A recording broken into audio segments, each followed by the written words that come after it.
Hello friends, how are you?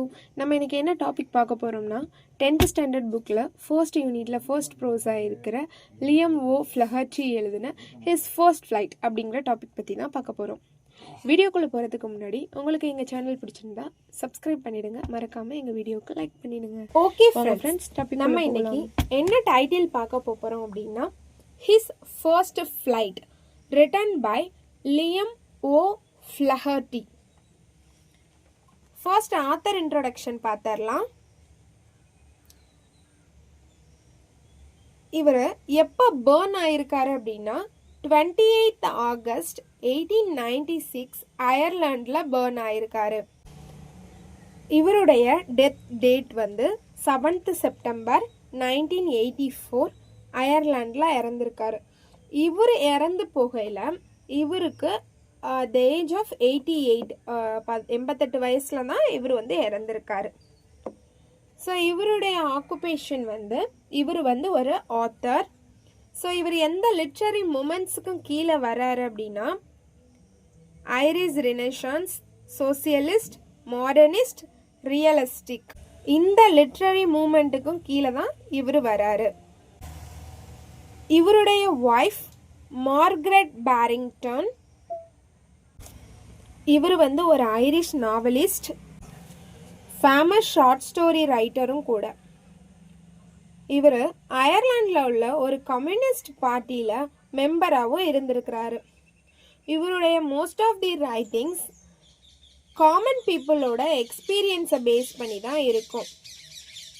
இவர் எழுதுகிற நிறைய ரைட்டிங்ஸை ஐரிஷ் லாங்குவேஜில் தான் எழுதுவார். இந்த டாப்பிக்கில் வர்ற கேரக்டர்ஸை பற்றி பார்த்துடலாம். இதில் வர்ற characters a young seagull and his parents, mothers and father, his siblings, 2 brothers and 1 sister. இப்போ நம்ம டாபிக்குள்ளே போகலாம். ஹிஸ் ஃபர்ஸ்ட் ஃப்ளைட் அவருடைய முதல் விமான பயணம். ஸோ இதில் இந்த ஹிஸ் அப்படிங்கிறது எதை குறிக்குது அப்படின்னா இந்த யங் ஷீகளை குறிக்குது. ஸோ இந்த யங் ஷீகளை பொறுத்தவரையும் ஸோ அவங்களோட mother, father and 2 brothers and sisters எல்லாருமே வந்து பறக்க ஆரம்பிச்சிட்டாங்க, பறந்து போகிறாங்க. ஆனால் இந்த லிட்டில் ஷீகள் ரொம்பவே பயந்துக்கிட்டு பறக்காமல் இருக்குது. ஸோ இது பறக்காமல் ஒரு லெட்ஜில் ஸ்டாண்ட் ஆகி நிற்கிது. இந்த யங் ஷீகளோட பேரண்ட்ஸ் அதை என்கரேஜ் பண்ணுறாங்க எப்படியாச்சும் பறக்கிறதுக்கு.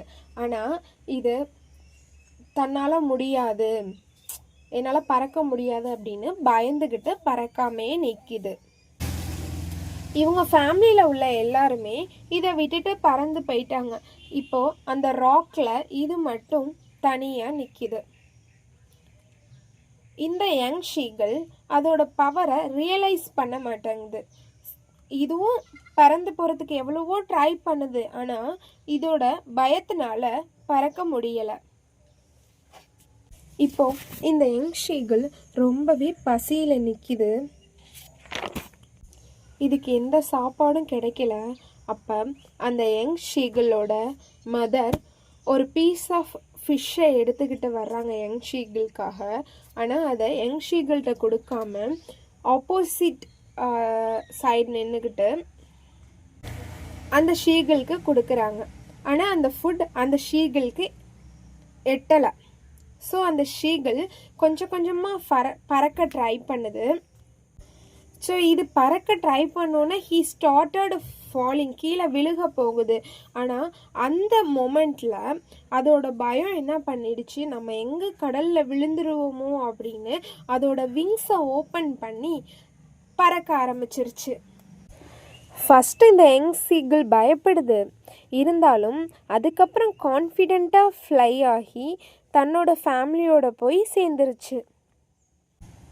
இப்போ எல்லாரும் ஹாப்பியாக இருக்காங்க. அவ்வளோதான் இந்த ஷார்ட் ஸ்டோரி. இப்போ எல்லாருமே ஹாப்பியாக சேர்ந்துட்டாங்க, ஹாப்பி எண்டிங்காக இந்த ஸ்டோரி முடிஞ்சிருச்சு. ஸோ இந்த ஸ்டோரியோட தீம் பார்த்தோம் அப்படின்னா ரியலைசேஷன்ஸ் ஆஃப் ஒன்ஸ் பொட்டன்ஷியல். அதாவது நமக்கு என்ன பவர் இருக்குங்கிறத நம்ம ஃபர்ஸ்ட் ரியலைஸ் பண்ணணும். நம்ம ஃபர்ஸ்ட் நம்மளால் முடியும்னு நினைக்கணும்.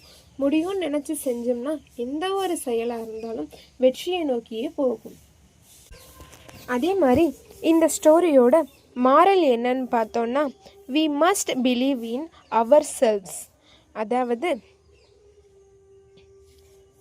முதல்ல நம்மளை நம்பணும். என்னால் முடியும்னு நான் என்னை நம்பணும்.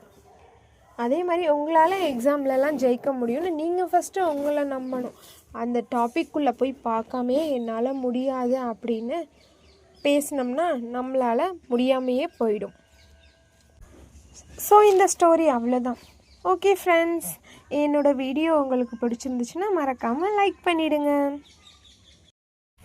தேங்க்யூ ஃபார் வாட்சிங்.